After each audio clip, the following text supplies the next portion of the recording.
Hi.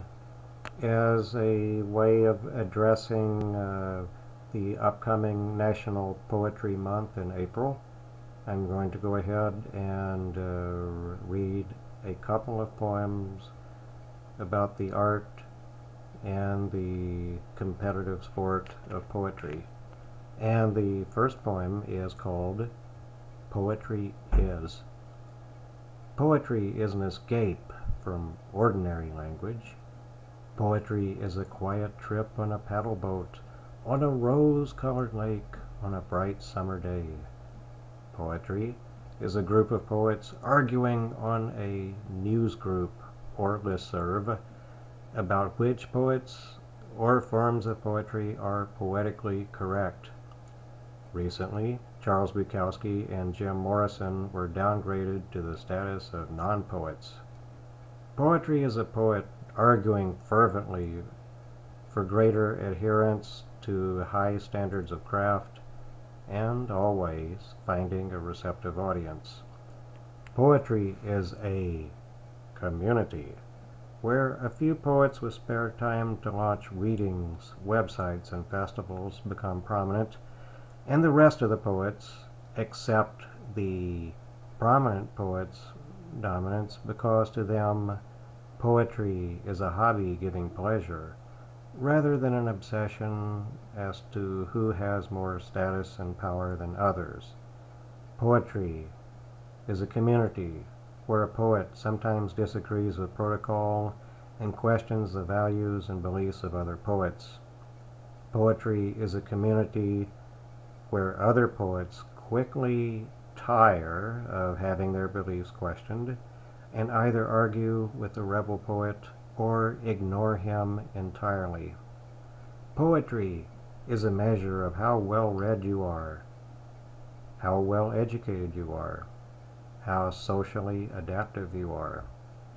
Poetry is an organism that will survive and thrive in spite of many people regarding it as a dose of linguistic castor oil to be avoided at all costs. Poetry is, according to a resident of Los Angeles, a weird, atavistic thing to do. In the end, it really doesn't matter how poetry is defined. I'm proud to be a poet, and I plan to remain one for the rest of my days. Thanks, and let's move on to the second poem.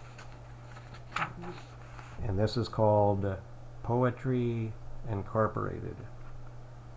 I inhabit a cubicle on the 33rd floor of the giant literary conglomerate known as Poetry Inc. Each day I consult the corporate handbook and churn out intricate, metaphor-laden, and purposely inaccessible poems loved by an important few. Lunchtimes are spent with colleagues denouncing journal entry poetry and hailing rhyme and meter new traditionalism. In the break room, we are treated to tape loops of Robert Frost intoning, "Free verse is like playing tennis without a net," hundreds of times. Occasionally, we meet in the auditorium for lectures and Q&A sessions with the movers and shakers of Poetry Inc. Robert Pinsky shook my hand and called me a mainstay. Billy Collins said I should write a poem for the next company picnic.